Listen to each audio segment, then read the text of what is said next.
जब इतिहासकार आपसे बात करने पर या प्रति प्रश्न करने पे घबराते हों तो थोड़ी सी घबराहट मुझे भी हो रही है। ना ना बिल्कुल मत घबराइए। चाणक्य हमने देखा, चाणक्य के बाद दूसरा चाणक्य नहीं बना, और पृथ्वीराज पर जो छोटे पर्दे पर छोटी मोटी कोशिश की गई वो यहाँ कहीं भी टिकती नहीं है, आपके ट्रेलर को देखकर लगा।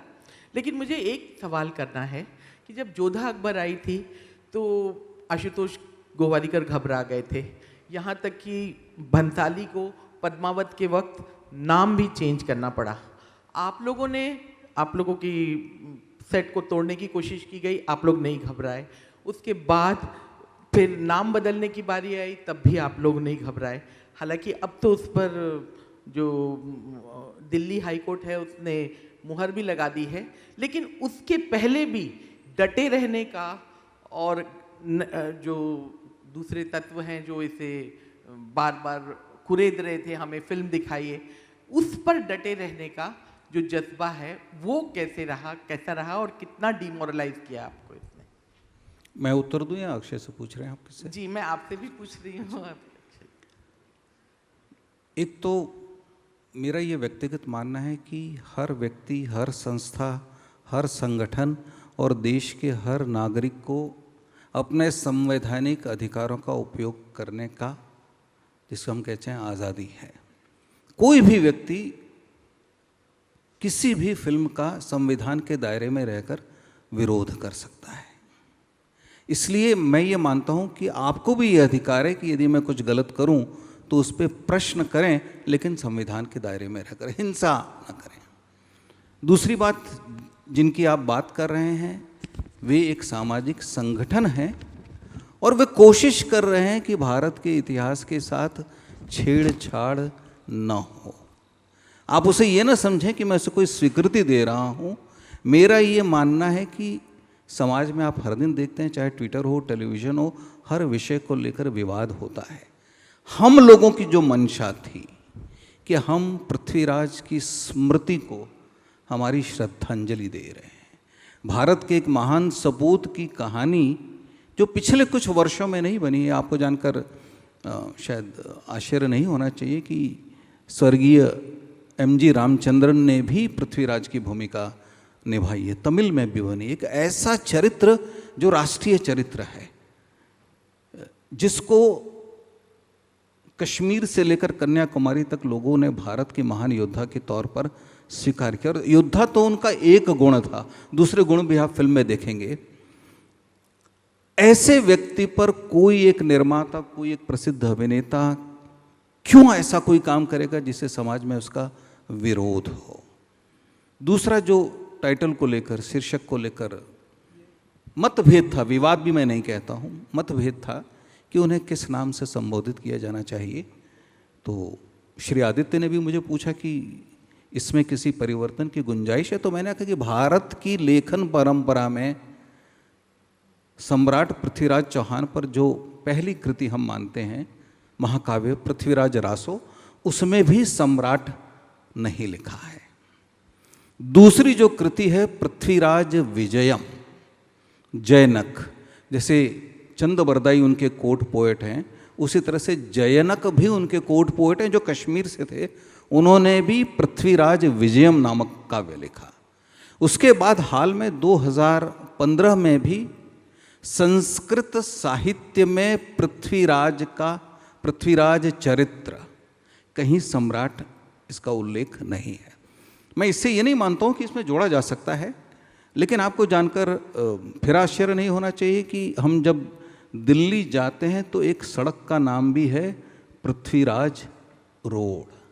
किसी भी व्यक्ति को उसके नाम से संबोधित करने में मेरा व्यक्तिगत मानना है कि किसी को चोट नहीं लगनी चाहिए।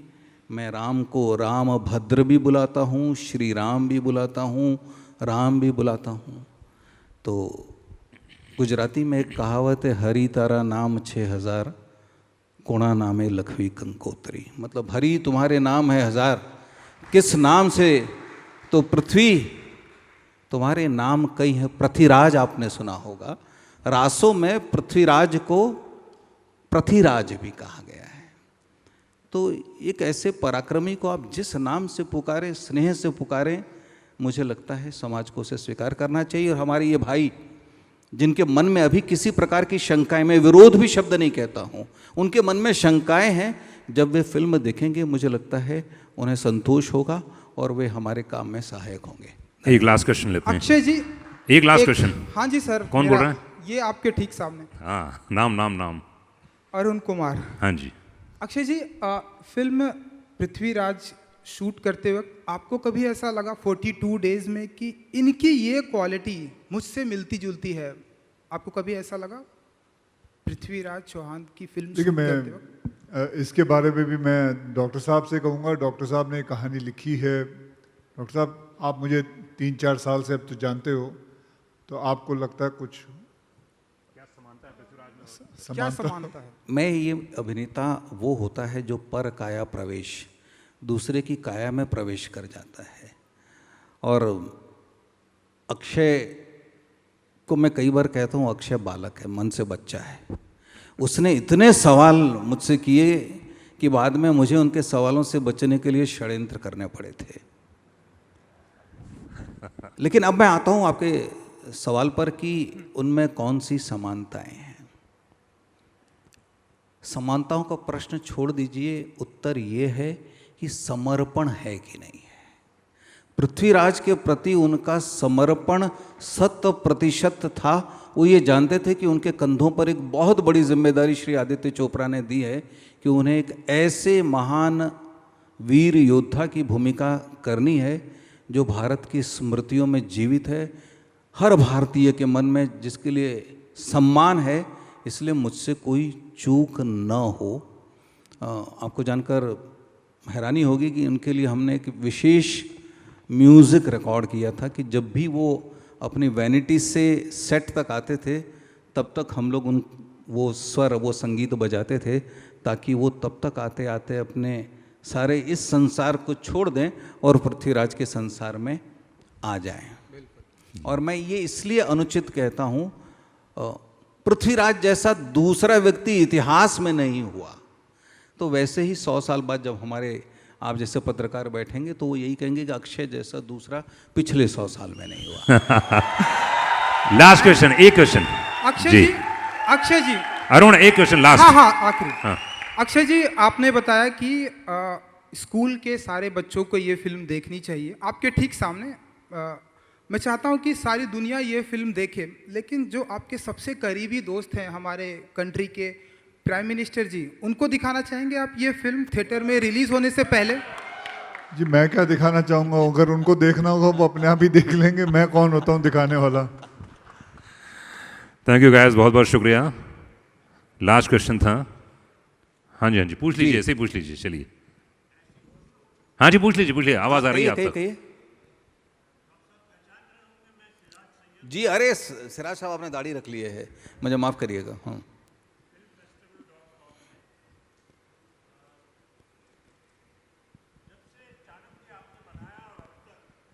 ले लीजिए।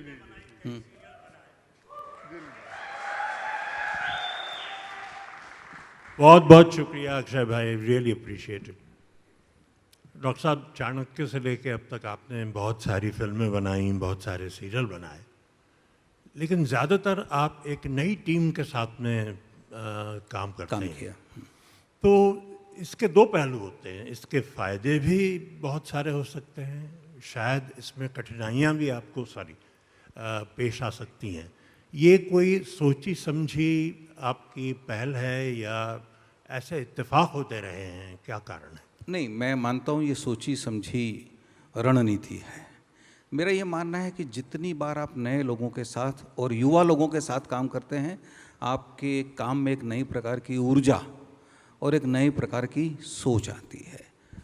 जैसा मैं कहूँ, अपने आप को अपडेट रखना कई बार बड़ा मुश्किल हो जाता है। तो जब आप नई टीम के, जैसे अक्षय के साथ आया, मानुष्य के साथ आए, तो हर बार कोई नई चीज़ें, मैंने बहुत सारी चीज़ें आदित्य से भी सीखी, वैसे ही कई चीज़ें मैं इनसे भी सीख रहा हूँ और वो प्रक्रिया जारी है। तो हर बार नए लोगों से जुड़ने से आप कुछ नया सीखते हैं, इसलिए मैं हमेशा ये रिस्क लेता हूँ। क्या बात।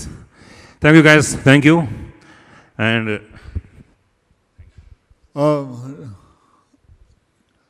हम लोग पीछे थे इसलिए हम लोग ये नहीं देख पाए. Have you seen the show? Yes. I would request Anurag if we can see that again. अगर आप लोग देखना चाहें तो, क्योंकि हमने नहीं देखा था. Once more I would like to see. Come you sit. Yashraj की पूरी टीम, मार्केटिंग, प्रचार, उन सबको मैं अपनी ओर से धन्यवाद देता हूँ. गाइस, तो ये प्रोजेक्शन मैपिंग जो लोग नहीं देख पाए थे, खासतौर से जो लोग पीछे थे, आज चौहान 3 जून को जरूर देखिए. एंड बहुत बहुत शुक्रिया, बहुत बहुत धन्यवाद. अच्छा, फोटो के लिए. अच्छा,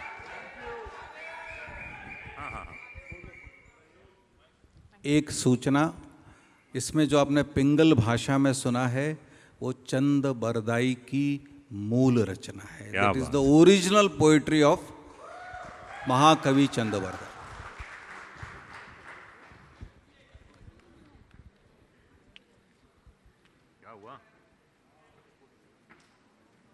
क्या चाहिए? क्या चाहिए? अक्षय,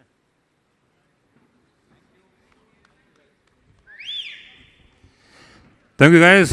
भाई, प्रीति भोज का आयोजन किया गया है. राजस्थानी खाना है, बढ़िया खा के जाइएगा आप लोग जितने लोग हैं यहाँ पर. और आप लोगों की पसंद का खाना है. Oh my God.